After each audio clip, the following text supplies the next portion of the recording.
Mes chers amis, la Côte d'Ivoire a eu un président chrétien évangélique. On l'appelait comment? Koudou, Laurent Gbagbo.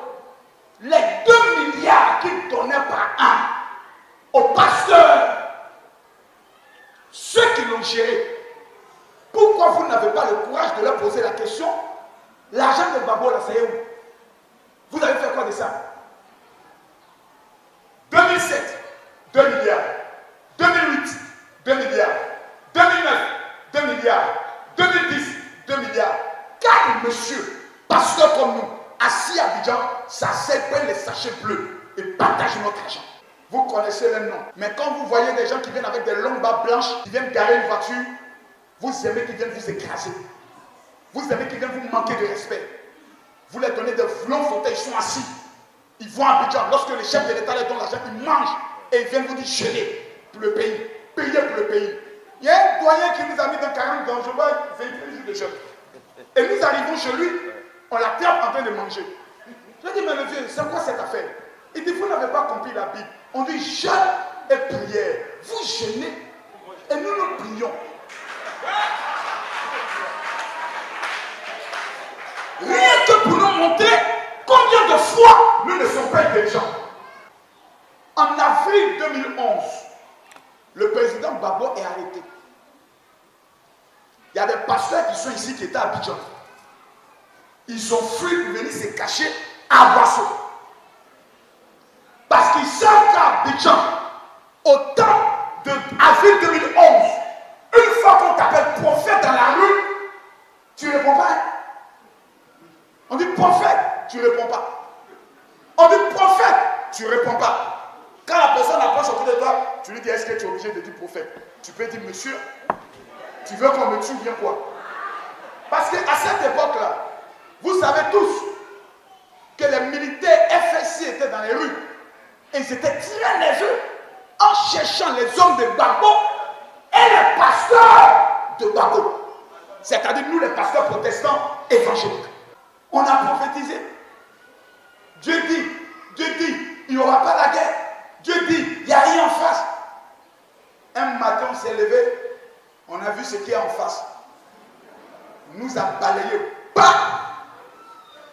C'est ça l'histoire. On peut pas parler, on peut pas raconter. Ce que Makosso dit là, c'est ça qui est la vérité. On a perdu le pouvoir à cause de notre manque d'amour entre nous, notre manque de discipline et l'incapacité d'ouvrir notre intelligence à croire bêtement quand quelqu'un vient dire Dieu m'a dit. Tu n'étais pas là, tu n'as pas vérifié. Parce qu'il dit Dieu m'a dit, nous tous on le suit comme un mouton. Conclusion, 4000 morts. À cette époque-là, moi j'étais en prison. Quand vous faisiez les élections, Makosso, j'étais tranquillement en prison. Pourquoi? Quand je sors de la prison, je vais rencontrer un père qu'on appelle Yahya Dion Robert. Je parle, c'est filmé et c'est en direct sur Facebook. Celui qui dit que ce que je dis, il faut qu'il me contredise.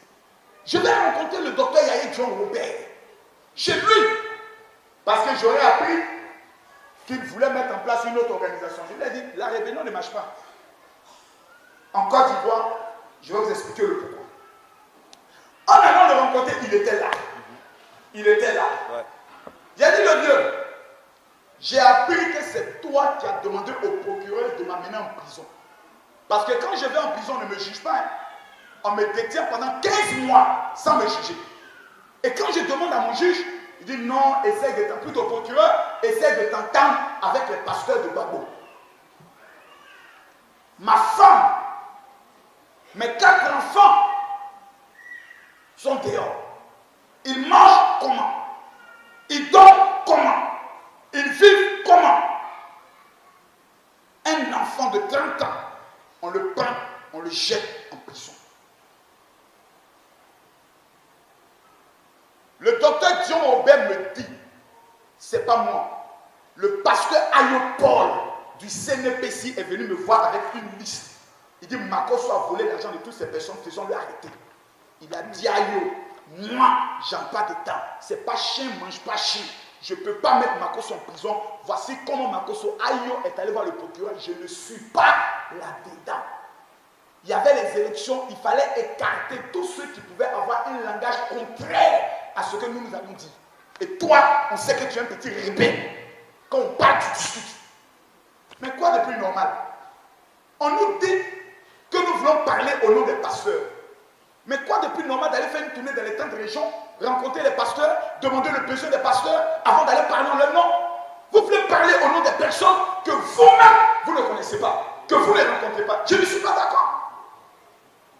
Voici comment on partait à des réunions et des pasteurs avec des pistolets sur eux. Ils prennent notre pays, touchent. Makoso, cette affaire de 2 milliards, vous vous amusez, on va vous tuer. C'est ça. Église de Côte d'Ivoire. Je l'ai vécu. La réunion s'est tenue à l'église méthodiste, le siège de l'église méthodiste au plateau. Du pasteur, du révérend, du bishop Benjamin Boni. Dans son bureau, des pasteurs avec des pistolets avec eux. Ils prennent notre main, ils touchent. Ils disent, vous vous amusez dans cette affaire, on va vous tuer. Cassis d'Azito, ils sont allés tirer sur sa voiture. Le pasteur Las, qui est aujourd'hui en exil en France, casser sa tête. Camille Makoso, je me suis retrouvé où? En prison. Depuis que nous avons pris le pouvoir de l'église, quel pasteur j'ai amené en prison? Aucun. Revenons à l'histoire. Je sors de la prison. La prison est cassée. Je retourne à liberté. Voici comment 2 journalistes que j'ai rencontrés en prison, Abou Sanogo qui travaille toujours au niveau de la RTI, et Niaoué Charles qui est aujourd'hui député au niveau de Boaké, me font appel. Il dit, général, j'ai dit quoi? Il dit, c'est gâté. J'ai dit, il y a quoi? On a pris d'abord, mais les musulmans sont trop chauds. Il faut qu'on les calme. Parce qu'il y a eu des imams qui ont été tués au niveau de l'homme civil. Les pasteurs n'ont pas condamné l'acte. Et c'est ça qui est la vérité. Il n'y a pas eu de déclaration pour condamner toute intrusion dans des mosquées hautes. Des pasteurs étaient contents. Donc ils me font appel. J'ai dit, mais moi je viens de sortir de prison. Pourquoi c'est moi qui dois aller parler sur la télévision du président Ouattara? Il dit, non, révérend Makoso, le regarde. S'il n'y a pas une émission, il peut y avoir des représailles. J'ai dit, bon, allons-y. Voici comment en 2011, je me retrouve sur la télévision du chef de l'État, TCI. Dans l'art de la manière. Parce que c'est gâté. Donc, quand on dit c'est gâté, c'est gâté. Je connais certaines églises d'Assemblée de Dieu à Bobo, qui étaient devenues un lieu de vente de Kokobaka. C'est-à-dire la femme musulmane, la femme Dieu l'a pris sur son ceinture, elle s'est installée dans l'église. Boa, elles vont Kokobaka dans l'église. Vous tous qui priez ici, là, ah, Ouattara, tu es vaincu, venez prier maintenant. Tous les pasteurs ont fui. Ayo a fui. Tout le monde a fui. Même John Robert avait fui. Je vous dis, tout le monde, Benjamin Boni, personne n'était. Tous avaient fui la Côte d'Ivoire. L'église était sans leader. Il n'y avait personne. Ce que j'ai dit ici, c'est faux que quelqu'un me contredise. Aujourd'hui, jusqu'aujourd'hui, il y a certains qui sont en exil. Pourquoi? Voici comment je me rends à TCI, risquant ma vie. Parce que c'est un risque de vie. Il y a la mort. J'arrive. On dit, où sont les pasteurs? Je lève mon doigt, dit, c'est moi. On dit, comment tu t'avais dit Makoso? On dit, ok, déjà on fait l'émission. L'imam était dans toute sa colère. Un jeune imam d'Aboboga. Abobo Samanké. Je regarde l'imam. Je l'ai pesé. Et lui, là, je le gagne. Dans la match, je le gagne. On a commencé. Il dit, voilà, nous les imams, on a beaucoup souffert. J'ai dit, imam, n'allons pas loin. Dans le mot Coran, il est écrit 98 fois le mot Amoun. 20 faux. Il dit, frère, au stade où nous sommes arrivés, Dieu n'est pas chrétien, Dieu n'est pas musulman. Dieu est Dieu. Pour le silence des pasteurs, quand un imam est mort, je vous présente au nom de l'église mes excuses. Je demande pardon. Mais au stade où nous sommes arrivés, nous avons une Côte d'Ivoire construire. Nous ne pouvons pas la construire. En nous, les religieux, nous divisons. Ne donnons pas raison aux esprits qui veulent créer la guerre religieuse en Côte d'Ivoire. L'imam lui-même a tapé sa tête. Il dit, je n'ai jamais vu un pasteur avec une telle sagesse. Un vieux m'appelle, il dit, tu dois être un conseiller du chef de l'État. Tu viens de calmer tous les musulmans. Donc lorsqu'on apprenait qu'une église était fermée, c'est nous, on partait ouvrir l'église. 478 églises réouvertes. Emmanuel Boifo, qui a procédé à son retour au niveau de Yopougon. Le pasteur, comme il s'appelle, j'oublie un peu le nom, Séri, bien connu au niveau de Yopougon, qui a procédé à la réouverture de son église. Même le pasteur Gédéon Tchitouva, qui parle sur les réseaux sociaux, qui insulte tout le monde, allez lui demander, quand l'église était fermée, qui est allé ouvrir l'église? C'est Makoso. Personne d'autre. Tout le monde avait fui. C'est nous qui étions sur le terrain, face aux différentes balles. Et aujourd'hui, des gens s'élèvent. Non, Makoso, tu ne dois pas parler au nom de l'église. Quand c'était chaud là, tu étais où? Quand